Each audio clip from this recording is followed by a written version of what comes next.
The definition of hypertension has really evolved and has changed, and the current BP readings corresponding to the stages of hypertension has changed. So for those of you who still cling to the normal as being 140/90, please realize that those readings are now considered to be abnormal. So the reason why we're talking about these drugs today in hypertension is because hypertension is a major risk factor for so many diseases, including cardiovascular disease as well as stroke. In order to have an understanding of these drugs, we have to talk a little bit about what are the factors that influences blood pressure. And so blood pressure technically is determined by the product of the cardiac output, which is around 4 to 8 liters per minute, multiplied by the systemic vascular resistance. So when we talk about cardiac output, it is the amount of blood that is ejected from the left ventricle and measured in liters per minute. And of course, systemic vascular resistance is the force against which the left ventricle has to eject the blood that it contains. So we know that numerous factors interact to regulate these two major variables, meaning to say the cardiac output as well as the systemic vascular resistance, to keep the blood pressure within normal limits. So today we're going to talk about different classes of medications, which includes your ACE inhibitors, your ARBs or angiotensin receptor blockers, your beta blockers, and your calcium channel blockers. So I just put this over here to provide a map of where we are going to go. So one cannot begin discussions on antihypertensive drugs without talking about the renin-angiotensin-aldosterone system. How does the body regulate blood pressure through this mechanism known as the renin-angiotensin-aldosterone system? All right. So whenever you have a decrease in blood pressure, that's the precipitating event, it's going to be sensed by the kidneys, the JG cells, the juxtaglomerular cells, and they release an enzyme called renin. So in the meantime, the liver produces a substance, and this substance is called angiotensinogen. And this angiotensinogen combines with renin, and it results in the formation of an inactive substance called angiotensin 1. This is inactive. It does not have any effect physiologically on the body. And here comes a substance called ACE, angiotensin converting enzyme. And this enzyme is going to change or split this angiotensin 1 and convert it into another substance. And this substance is called angiotensin 2. This is an active hormone. And the result actually is going to be dependent on whether or not they enter into a receptor called type 1 or type 2 receptors. And this type 1 receptors is actually what we're going to deal with today, because when they go to this type 1 receptors, it causes vasoconstriction. All right, so when you have vasoconstriction, what happens to your blood pressure? You will increase the blood pressure, and basically then you have solved the problem, or the body now has solved the problem of a decrease in blood pressure. However, there are several other things that this angiotensin 1 actually does. Let's see what it does into the adrenal gland. The adrenal gland is stimulated to release a hormone, and that hormone is called aldosterone. And aldosterone has several effects. And the effect is to retain sodium and also to eliminate potassium. Angiotensin 2 also affects the pituitary gland. And the pituitary gland, the posterior pituitary gland, is going to release ADH, also known as vasopressin. And vasopressin actually also retains sodium and retains water. So therefore, the net effect of these is going to increase blood pressure. So our discussion is going to talk about drugs that interfere with this. So if you do not have the effects of angiotensin converting enzyme, you will never have all these things that we had talked about, which are going to be the retention of sodium or the retention of water and the elimination of potassium. You will have the opposite.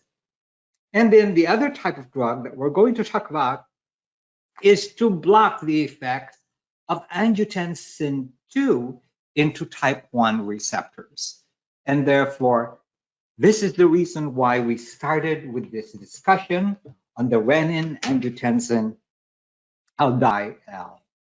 Let's take a look at some of the drugs that we are talking about when you take a look at these examples over here: enalapril, lisinopril, ramipril, benazepril, and captopril. All these drugs end with the suffix pril. So ACE inhibitors, for short, are a group of medications that help decrease blood pressure and are used typically to treat hypertension, but they're also going to be effective in the treatment of heart failure. So we'll talk more about that. Now, there are some terms over here which you might not be familiar with, and so I'm going to talk a little bit about what is inotropy and what is chronotropy. So when we talk about chronotropy, we are talking about rate. So drugs that increases the heart rate are called positive chronotropic agents. So positive chronotropic agents are going to increase heart rate. Negative chronotropic agents will decrease heart rate. An example of a positive chronotropic agent will be epinephrine, for example. And then, of course, an example of something that is a negative chronotropic agent will be digitalis, because it slows down heart rate. The other term that you saw over there is inotropy. And inotropy refers to force of cardiac contraction. And there are two ways in which we can influence the force of contraction. A positive inotropic agent increases the force of cardiac contraction. And an example of this would be dopamine or dobutamine or digitalis. And a negative inotropic agent decreases the force of cardiac contraction. And an example of these would be beta blockers. Okay, so we have defined now chronotropy and inotropy. When do we use ACE inhibitors? Well, angiotensin converting enzymes are the most commonly indicated medications in the treatment of cardiovascular as well as renal diseases, including renal failure. So first of all, let's examine what it is going to be. Why is it that we use it for patients with hypertension? Remember now that ACE inhibitors effectively lower the arterial blood pressure, and therefore they're going to be effective in patients who are hypertensive. So actually, the recommendations as far as for the treatment of hypertension recommends that in non-blacks, meaning in patients who are not black, to always start the therapy with ACE inhibitors. They have been found to be very effective in lowering down blood pressure. However, they also have found out, as far as evidence is concerned, that it's not an effective treatment for Black patients. And therefore, for Black patients, we start them on thiazide diuretics. Note, in white population, we start them with ACE inhibitors.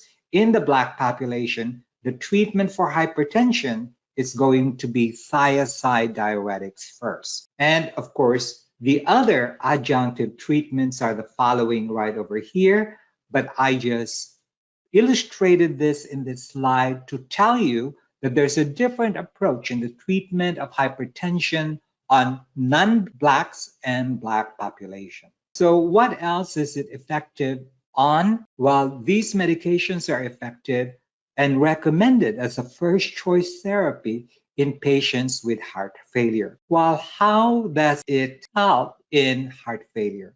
Well, by decreasing afterload, preload, and systolic wall stress. And here we go again. There are some terms that we have to talk about. So let's talk a little bit about afterload and preload. I'm going to, first of all, analogize it to make it easier for you to understand. Supposing that you are now in a house this small, okay, and you are now going to go to a palace, a mansion. So what do you do to move from house A to house B? You rent a car, a truck. So we're going to rent a truck, and this truck is going to be loaded with everything that we own to go in here. The things that you put in here is like preload. So anything that you put in this truck is going to be called preload. Now, this truck now goes to your new mansion or your palace. And of course, because you're rich, there is a door that's big right over here and another door that is small, door A and door B. Which one would be easier to unload all the contents that you have in this truck? Would it be A or would it be door B? Door A. Okay, so Millicent said that it would be a lot easier to unload all the preload into door A. So the decision whether or not to use door A and door B is actually the concept of afterload. So I'm now going to make sense of these as far as preload and afterload. So if this were the heart, anything that you put into the heart is what's called preload.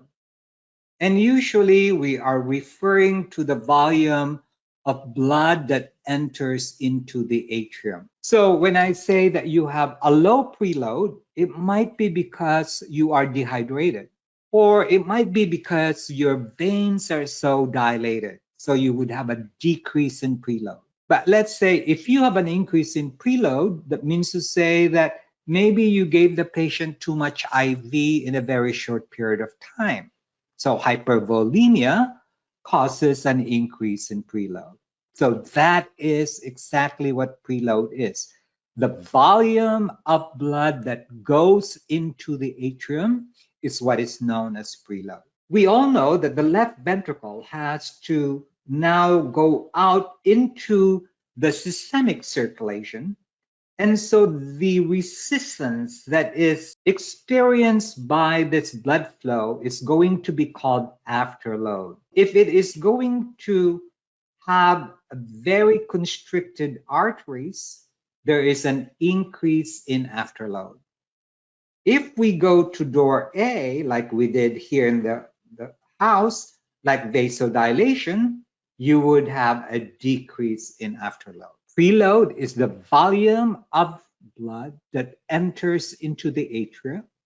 Afterload is the resistance against the volume of blood that's being ejected by the left ventricle by systemic circulation. If it is vasoconstricted, you will have an increase in afterload.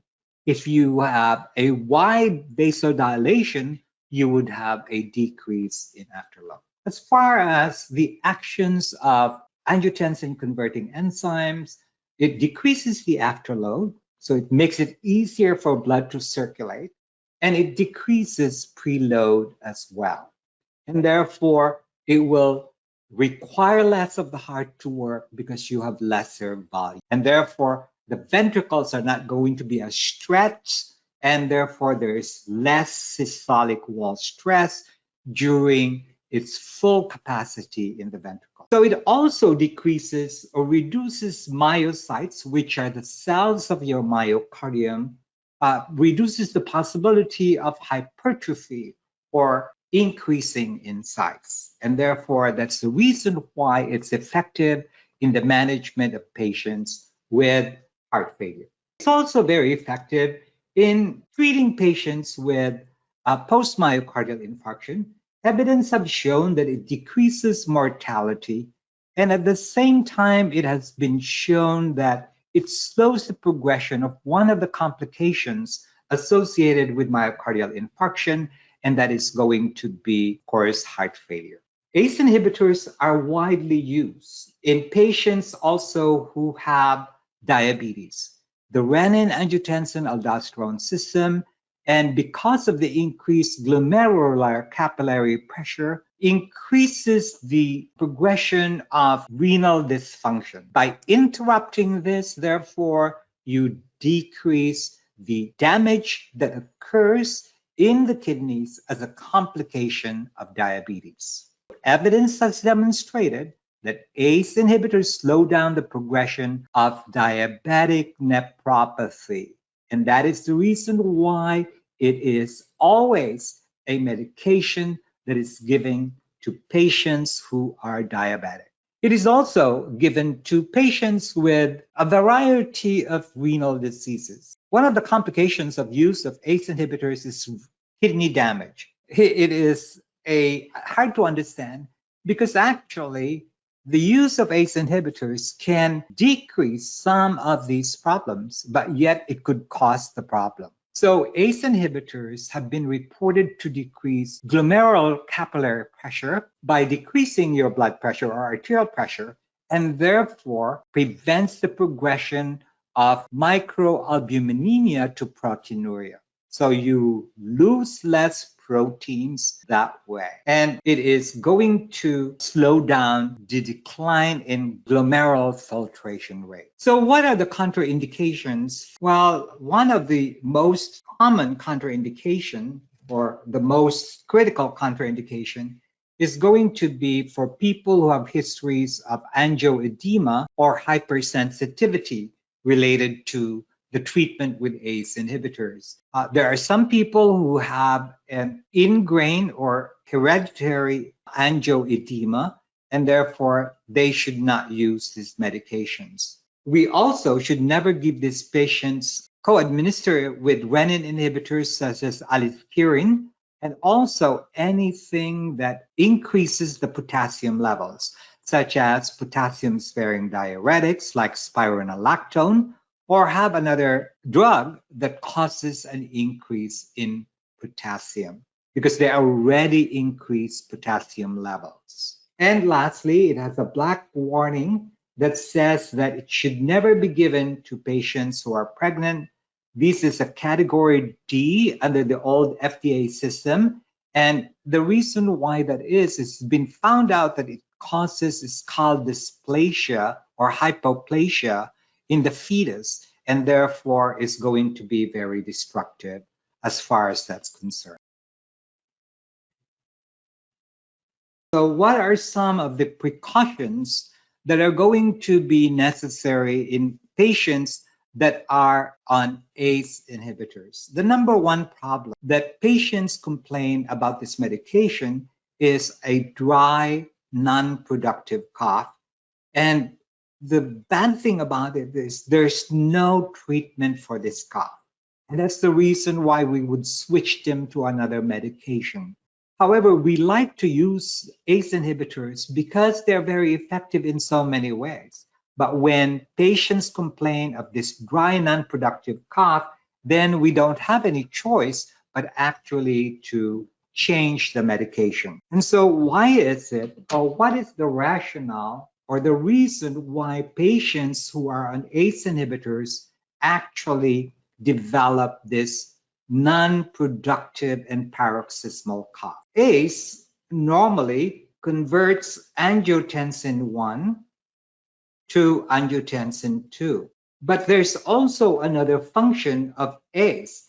And the function of ACE is actually to degrade substances. And these substances include bradykinin and substance P. ACE, in addition to converting angiotensin 1 to angiotensin 2, destroys these two substances. When you destroy or block ACE, therefore, you're going to have accumulation of these two substances in the lungs, and therefore it's going to cause the cough that is associated with this medication. So remember again that it causes hyperkalemia. It also alters the taste. Patients who receive these medications always complain about having this metallic taste. And usually, even though we discontinue it, it might continue being with the patient for as long as 2 to 3 months. And then, of course, it can cause renal impairment. And again, there is a black box warning which says that it needs to be avoided in pregnancy. To remember the side effects of this drug, it is recommended that you remember captopril. Captopril is one of the ACE inhibitors, and actually you could utilize it to clue you in to the side effects of these medications. So C stands for cough, A for angioedema, pregnancy problems, taste changes, others, proteinuria, renal insufficiency, increased potassium, and low blood pressure. So please review that again. So we have finished angiotensin converting enzyme inhibitors, and now we're going to move forward with the next classification of drugs, and they are called the angiotensin receptor blockers. So if you recall, whenever we have this particular process occurring, and this could easily be identified because they have the suffix sartan. So drugs like candesartan, valsartan, and angiotensin receptor blockers are those that end with the suffix sartan. And they include your losartan, olmesartan, valsartan, candesartan, and irbesartan. The action of these angiotensin receptor blockers are the following. So remember, angiotensin 1 is converted to angiotensin 2 by ACE, and angiotensin 2 has two types of receptors, type 1 and type 2. Type 1 is going to cause vasoconstriction. So if you stop this angiotensin receptor blockers, meaning to say you're going to stop the entry of angiotensin 2 into these receptors, you're not going to have the effect of vasoconstriction. So you will have the opposite effect, which would be vasodilation. So the mode of action is blocks angiotensin 2 to type 1 receptors, and therefore it causes vasodilation because it blocks vasoconstriction. It also additionally blocks the secretion of aldosterone, and therefore we're not going to have sodium and water reabsorption, and therefore we decrease the preload. Here again is the focus of how these medications work right over here. If angiotensin 2 is blocked from entering the type 1 receptors, then that means to say that we can have all these things, which includes vasodilation, and then of course you're going to have prevention of sodium and water reabsorption, as well as a decrease in your preload. What are the indications, or what are the uses for ARBs? Well, actually it's similar to ACE inhibitors. They're going to be very effective in patients with hypertension. It also has been found to slow down, just like ACE inhibitors, the progression of diabetic nephropathy. And so this is very commonly used in patients who are diabetics. And also it is effective in the management of patients with heart failure. The reason is because it decreases the afterload and the preload, and therefore it becomes easier for the heart to pump against this systemic pressure. So what are the side effects of ARBs that are similar or dissimilar to ACE inhibitors? Well, the most common ones are mild and non-specific. They might include headache as well as dizziness and drowsiness. ARBs have been associated with angioedema, but not as much as ACE inhibitors. And they could cause hypotension, obviously, and of course, tachycardia, particularly when you have a decrease in your blood pressure. So this is what we call a rebound tachycardia. And then, of course, hyperkalemia. Remember, ACE inhibitors as well as ARBs are going to retain potassium. So always think about that. It retains potassium, and therefore hyperkalemia is going to be a common finding. In order to remember the side effects of ARBs, you can think of losartan, and these are going to be your clues for remembering what the side effects are. L for low blood pressure, O for other, swelling, allergic reaction, raised potassium, teratogenic, acute kidney injury, and nasal congestion. There are some important nursing responsibilities as far as the use of ARBs are concerned. And the most important thing is the fact that potassium levels might increase. And therefore, we need to make sure that we monitor the potassium levels. In patients at risk for renal failure, remember that you need to make sure that you also monitor BUN as well as creatinine. And then, of course, we need to watch liver enzymes because this is degraded by the liver. And then no salt substitutes. And remember, salt substitutes are basically potassium chloride. So instead of using sodium chloride, if you use a salt substitute, you're using potassium chloride. So that's a no-no. You should never use that because it will increase your potassium blood levels. And of course, avoid potassium high foods.